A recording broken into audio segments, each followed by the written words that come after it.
So yesterday was a tough day. I really struggled. The weight of everything that is going on.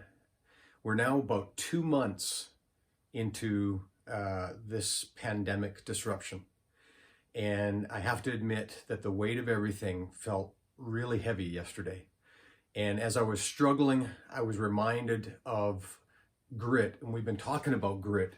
And I was thinking about how do I bring some perspective today that I hope will be helpful. And I appreciate the comments from a number of you that watch these videos in sharing with me how some of these perspectives have helped you.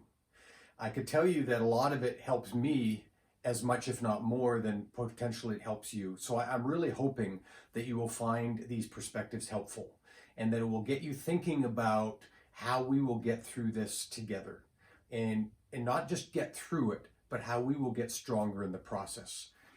You remember we've been talking about grit and how grit is about passion, perseverance, and resilience. Today I want to really focus on resilience, because the question is, when you get knocked down, how many times do you get up again? And resilience is all about getting up again. And is it a question of getting up 3 or 4 or 8 times? You get up that 9th time? Well, that's a really good question. A lot of people during this pandemic have been talking about how this feels like Groundhog Day. It feels like every day, and again, we're going through the same cycle over and over. And if you think of how Bill Murray represented his character in the movie Groundhog Day, initially it was all about him. He was arrogant, it was self-centered, and he worried about himself. But where he came out on the other end, and when you think of what was the purpose of the movie, what was the ultimate motive of the movie, it was ultimately, how does he become a better person, and how does he serve and look after other people?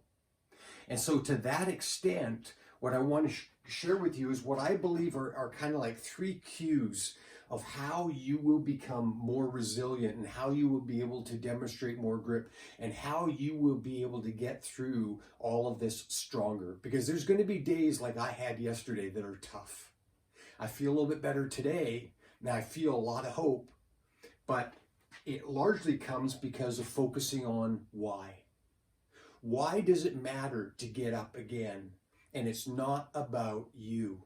It's about those who you can help. It's about those who are dependent upon you. If you're a leader, it's about your team and how they need you. And so often we want to roll up in a ball in the fetal position, and we just want everything else to go away.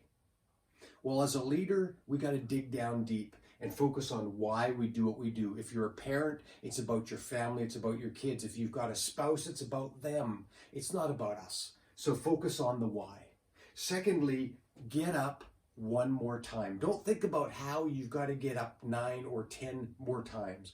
All you got to focus on right now is that one more time. So when you're down in the dumps, just think about getting up that one more time. Persevere through the end of the day. Get rest. And that ties into the third point, is replenish. 2 of us allow our tanks to get empty. We deplete ourselves. And as I talked about recently, willpower is depleting. You cannot rely on your willpower. You need to find ways, good habits and things that will allow you to replenish yourself. And that is about rest, that is about eating right, that is about exercise. And if you don't feel like exercising, still do it. Do less, do a little, but do something. So today I hope that you will be hopeful. Today I hope that you will find ways to become resilient and get up one more time. Today, remember why you do all that you do. And it's not for you, it's for others. And when you do it for others, it comes back to you, and that will help to replenish you even more and help you be resilient for the next time you get knocked down.